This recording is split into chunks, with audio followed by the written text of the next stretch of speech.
Assalamualaikum warahmatullahi wabarakatuh. Jumpa lagi dengan Abah Safwan ya. Hari ini ada yang spesial yang mau kita bahas. Apa permasalahannya? Ini ada berita besar, berita menarik. Seorang anak muda yang cukup berpotensi, yang diharapkan menjadi figur di tanah air kita ini, kebanggaan para wanita, kebanggaan para ibu, mungkin orang tuanya pun membanggakan. Dialah bakal pengganti orang tuanya nanti. Tapi apa yang terjadi? Yang terjadi anak itu karirnya dirusak oleh narkoba. Siapa dia? Dia adalah Ridho Roma. Apa yang terjadi pada Ridho Roma? Ridho Roma ini adalah seorang anak muda yang luar biasa. Kalau wajah tidak diragukan lagi, kemudian postur badan, body oke, kemudian suaranya luar biasa. Orang akan mengatakan dialah satu-satunya bakal pengganti Raja Dangdut Rhoma Irama. Apa yang terjadi? Beliau mulai mengenal narkoba. Ini lingkungannya merusak dia. Apa sebenarnya terjadi dengan Ridho? Oleh teman-temannya, oleh lingkungannya, Ridho mulai terpengaruh menggunakan narkoba. Pada saat itu Ridho menggunakan narkoba, tertangkap oleh pihak kepolisian. Apa yang terjadi? Ridho diproses. Setelah Ridho diproses, Ridho ditahan. Setelah ditahan, mungkin dapat rekomendasi. Menjelang akhir masa tahannya, Ridho dilakukan rehabilitasi. Apakah rehabilitasi ini sudah cukup? Tidak, ya. Rehabilitasi itu merupakan cara untuk melawan, menahan diri untuk orang pakai lagi.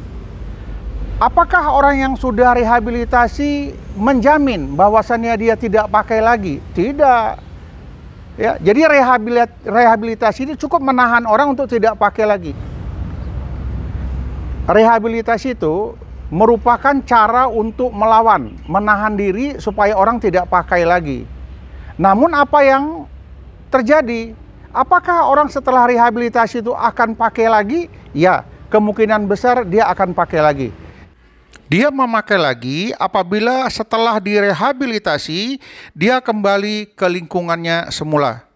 Atau mungkin keluarganya belum bisa menerima dia kembali, sehingga komunikasi yang dibangun di keluarga tidak berjalan sebagaimana yang diharapkan.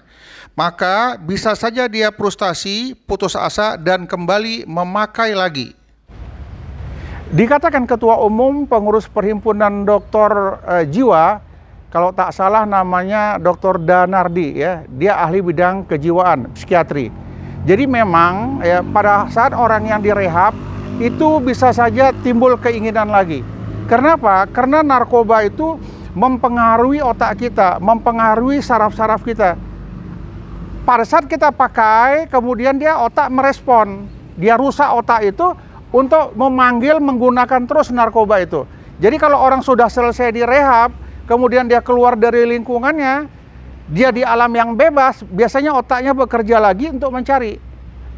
Memori otak ini luar biasa. Kalau saya bilang otak kita ini ibarat perpustakaan alami yang bisa menyimpan data beribu bahkan berjuta-juta data yang ada di kepala kita, di otak kita ini. Jadi begitu kita teringat, dia merekol lagi. Begitu keluar dari tempat rehab, dia bergabung lagi dengan teman-teman lingkungan pemakai lagi, dia akan cepat menyesuaikan untuk pakai lagi. Makanya pada saat orang direhab tidak cukup hanya dia saja yang direhab, tapi keluarganya pun harus ikut berperan serta menerima didikan bagaimana masalah anak yang direhab. Nanti orang tua, keluarga mendapat bekal. Orang yang pernah direhab agar diperhatikan perilakunya. Orang yang pernah direhab tetap diikuti perilakunya. Jadi si ibu, si bapak, keluarga tahu apakah anak yang sehabis direhab ini ada gejala-gejala kepingin pakai lagi. Seandainya ada dan dia jujur, dia mengatakan, "Ma, bapak, aku kepingin pakai lagi lah. Aku nggak kuat, aku kepingin pakai lagi." Apa yang harus bapak ibu katakan? Kalau ibu sudah ikut program, bapak sama ibu tahu jawabannya. Padahal anak relapse mau pakai lagi, ibu sudah tahu mengatasinya. Pada saat anak terjebak lagi make ketemu dengan kita, ibu tahu menanganinya seperti apa. Jika ibu bapak tidak ikut dalam program rehabilitasi, maka bapak ibu tidak akan pernah tahu kapan anak bapak, anak ibu bakal make lagi. Kapan anak bapak, anak ibu sudah make lagi. Ini perlu ya. Jadi memang di dalam diri seseorang yang pernah direhab itu akan timbul keinginan untuk kembali mencobanya. Namun saat di terapi, kami dari BNN, mungkin tempat rehab, biasanya memberikan pembandingan. Kalau nikmatnya pakai seperti ini, nikmatnya tidak pakai seperti ini. Jadi adalah yang kita berikan kepada dia agar dia bisa berubah. Setelah direhab, dia akan menjadi baik kembali. Kemudian pada orang-orang yang menggunakan narkoba umumnya, mereka juga memiliki pribadi yang rapuh. Mereka tuh orang-orang yang mudah depresi. Akibatnya mereka jadi mudah terpengaruh, ya. Kepingin pakai lagi. Tidak hanya itu, faktor-faktor eksternal ya seperti lingkungan ini juga sangat menentukan berhasil tidaknya dia direhabilitasi. Jika pada saat direhabilitasi program selesai, kemudian dia kembali pulang, kemudian ketemu dengan lingkungan yang seperti itu, ketemu dengan kawan-kawannya seperti itu, maka rehabilitasi bisa kita katakan nanti gagal.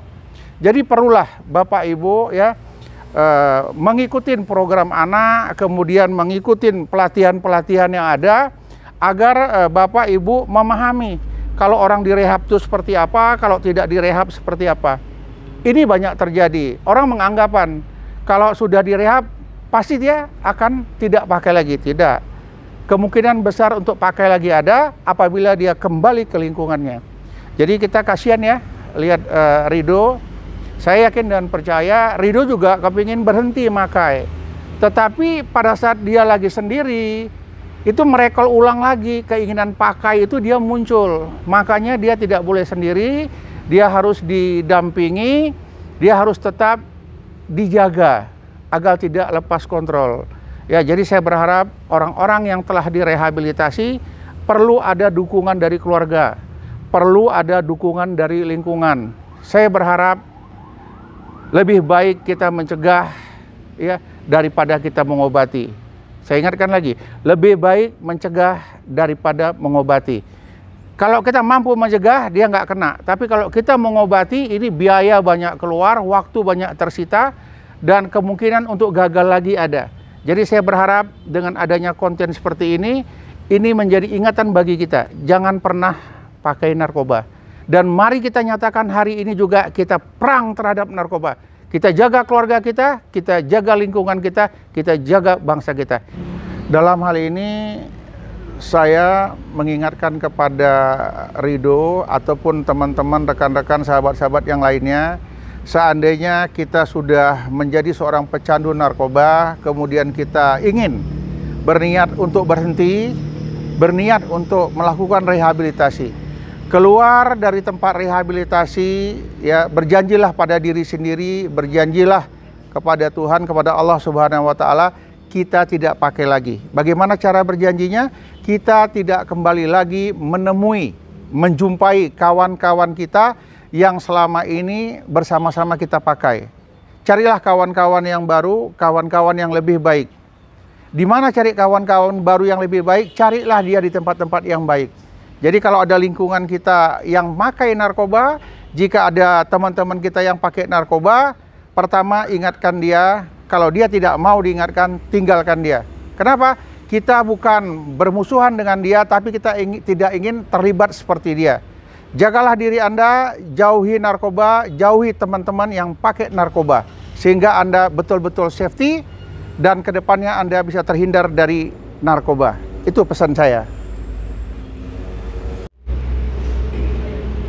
Demikianlah sahabat Abah Safwan ya, saya berikan pencerahan ini. Mudah-mudahan kita bisa terhindar dari bahaya narkoba. Sekali lagi saya ingatkan, kita perang terhadap narkoba. Assalamualaikum warahmatullahi wabarakatuh.